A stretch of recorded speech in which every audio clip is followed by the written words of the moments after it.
everyone, I hope you're having an amazing day. It's Kyle here. The Last of Us Episode 1 finally dropped last night on HBO, and I'm super excited as The Last of Us 1 and 2 rank in my top 10 favorite video games of all time. In this video, we're going to break down Episode 1 and discuss all of the amazing details. But don't worry, this video will contain minimum spoilers, as it's important that all of you who haven't been able to experience the games will be able to enjoy the beautiful and terrifying journey that we're about to see on the show. If you're brand new to the channel, I will be doing episode breakdowns for all 9 episodes of The Last of Us, so if you're into Easter egg videos, you're into episode reviews, and you like fun live streams, be sure to subscribe to not miss out on any of the action. Episode 1, When You're Lost in the Darkness, starts off with a segment we haven't seen before in the games, taking us into the past to the year 1968, where we hear 2 scientists discuss what a global viral pandemic would look like. Dr. Newman, played by John Hannah, goes on to tell the audience that he isn't worried about an actual viral pandemic, but instead a scenario which happens due to climate change, where the world gets slightly warmer and fungi infect humans. Dr. Newman states fungi can't infect a host with a temperature above 94 degrees, however, they may be able to do so under the right conditions. Now, usually listening to these kinds of information dumps is quite the bore. But you could say that Dr. Newman had my full attention, and it was quite the spore. Jokes aside, though, we see this exact scenario come to fruition after a major time jump to where we meet one of our main characters, Joel Miller, played by Pedro Pascal, and his daughter, Sarah Miller, played by Nico Parker. After the time jump, we see that humans have become hijacked by a mutated strain of the Cordyceps fungus, a fungi pathogen that can infect spiders and many insects. Fedra, aka the Federal Emergency Disaster Response Agency, reported signs of the Cordyceps infection include coughing, slurred speech, muscle spasms, and mood change. Before shit really hits the fan in the episode, we see signs of the infection through the lens of Joel's daughter, Sarah. First, we see this when she's at school. She notices the reflection of the sunlight on her paper from her classmate's piece of jewelry when her classmate is having muscle spasms. And also, if you notice, it was kind of hard to catch, but the cough after the camera pans and focuses on Sarah's face after showing her classmate having the spasms. Secondly, we also get the bone-chilling moment when Sarah turns her back towards Nana, Mr. Adler's and Mrs. Adler's mother, as she starts to spasm and open her mouth as the Cordyceps take hold of her body. There's 2 main ways you can get infected by Cordyceps, with the first being infected by spores, and also secondly, which was shown but quite terrifyingly as we see in the situation where Sarah later discovers Nana has eaten and bitten Mrs. Adler and Mr. Adler. Dr. Newman states a terrifying scenario in which a global pandemic could happen because of global warming, but also because of the invention of air travel and airplanes, which would make a scenario like this much more possible. Of course, we're enduring that right now with COVID-19, a pandemic spread across the globe with the help of air travel. And it's interesting because airplanes are featured quite a bit in this episode, including this crazy scene where an airplane crashes in the middle of downtown Austin, Texas. Earlier in the episode, when Joel and Sarah are listening to the radio, there's talk of a major disturbance in Jakarta, the capital of Indonesia. That is quite a far way away from Texas, connecting the dots to exactly what Dr. Newman had to say about air travel helping facilitate a pandemic in terrifying fashion. I absolutely loved the first half of the episode where we get to dive more deeply into Joel and Sarah's relationship. The moments were incredibly accurate to how it went down in The Last of Us 1, but also in how it made me feel. As soon as I saw this moment on screen, no matter how heartbreaking it was, it made me understand that this was an adaptation that could truly live up to the potential of the story we got to experience in the games. Ensuring continuity like this in the show is so important to its future success, which makes it so awesome that the first episode mainly sticks to the blueprint of what made the game so great, by making the collision of a large-scale disaster with grounded human moments. This is why Pedro Pascal, or as I like to call him, Space Dad, is the perfect choice to play Joel in The Last of Us adaptation. There's so many moments where he doesn't even have to say anything, where you're watching him on screen, but his facial reactions or his body language does all the talking. There are definitely similarities in the characters of Din Djarin from The Mandalorian and Joel Miller, other than the fact that Pedro plays both of them. Like, for example, committing an act of violence to protect a child from murder, like being murdered, which almost happens to both Grogu and Ellie at the end of episode 1.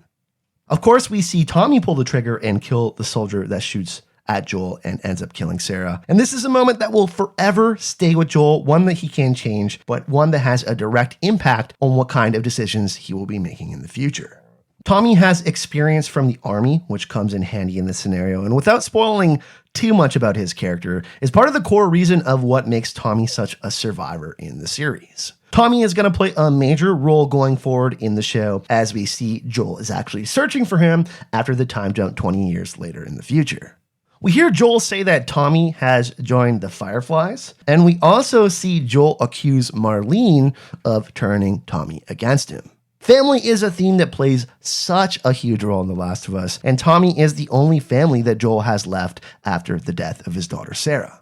This explains a lot of his reasoning as to why he's willing to work so hard to find a car battery, which we see him do throughout most of the second half of the episode. There's a good reason why Joel wants to find him, and that's because 20 years later, the infected aren't the only major threats in the present. We see Joel bypass a line of people when he's going to see Dr. Abe. This is when we hear Abe give Joel the big truth bomb. There's worse than being infected out there. And he's talking about the raiders and even slavers that he mentions. And we could definitely see some of that in the first season. Certainly we see some of that in the game. So I'm super excited to see how they pull some of that off. And we can most definitely include the Fireflies in this conversation as well, who seem to be committing terrorist-like acts to destabilize Fedra's dictatorship-like hold over the state of Boston and the United States. The Fireflies, however, seem to be holding on to something much more valuable than a car battery, and they're holding on to one of the main characters of this series. She's all locked up in Ellie. Bella Ramsey breathes a great new energy and life into Ellie's adaptation in the show. I was actually really impressed with what I saw in the first episode, despite all the discourse surrounding her casting. There's been quite a bit of weird chatter around her not looking game accurate, I guess, and some even going far as to comment about her looks and attractiveness, which in my opinion is gross and cringe considering she's only 19 years old and portraying someone who's much younger in the show. But anyways, just to make it clear, I'm not going to focus on it a ton in this video, but we're going to be doing none of that here on this channel. But instead, we're going to discuss her talent and how she portrays the character of Ellie. Ellie as a character is important for so many different reasons, not only because she cares about Joel's watch, much like Sarah did. I thought this was one of the sweeter moments of the episode, but because of the shared trauma that both Ellie and Joel experience in this broken down and dangerous world. Sarah was someone who taught Joel so much about love and compassion, and that's why I actually love the character of Ellie, because we see Joel in a state where he has lost most of his ability to feel any of these emotions. We see him drinking, and he's more than likely taking these pills and drinking to numb the pain of the death of his daughter Sarah. However, that doesn't let it stop him from protecting an innocent person from being killed later on in the episode. It makes him go to that flashback, and he doesn't want to relive that moment again, so he makes the right decision to protect Ellie and kill the soldier while him and Tess and Ellie are trying to escape Boston.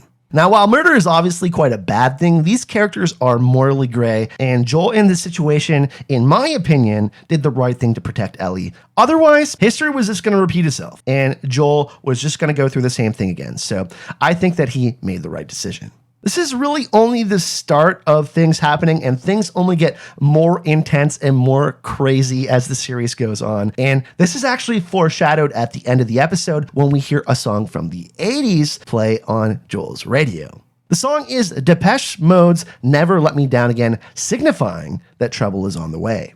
Before leaving Boston, Ellie finds a catalog with Billboard hits from the radio in it in Joel's apartment. Inside this catalog, she finds the code from a duo named Bill, one of my all-time favorite characters in The Last of Us, and a gentleman named Frank. The book explains that if a song plays from the 60s, Bill and Frank, they have nothing new. They have no new information. If a song plays from the 70s, they have new products for Joel and Tess to go smuggle into Boston. However, if it's a song from the 80s, well, that means bigger trouble. I'm going to do a completely separate video on why this song is so important, and also on the characters of Bill and Frank and why they are important characters in this series. But the radio is foreshadowing ominous things in the future for not only Bill and Frank, but also Joel, Ellie, and Tess. It's exciting because apparently critics are saying the episode when we first meet Bill and Frank, which is supposedly episode 3, is an award-winning worthy type of episode. But enough about what I have to say. I'd love to hear your thoughts about what you thought about the episode. Let me know in the comment section. What were some of your favorite moments? What intrigues you the most? And are you excited to continue on with the series? There is so much more to discuss, but overall, I have to say that I'm extremely impressed with the first episode. I'm definitely looking forward to making more videos on the characters and the world of The Last of Us. If you want something else to watch, be on the lookout for my Last of Us videos coming up on the daily, and also my Last of Us live streams. I will be doing a Last of Us after show starting this Sunday right after each episode. Thanks again for watching, and I will see you all in the next video.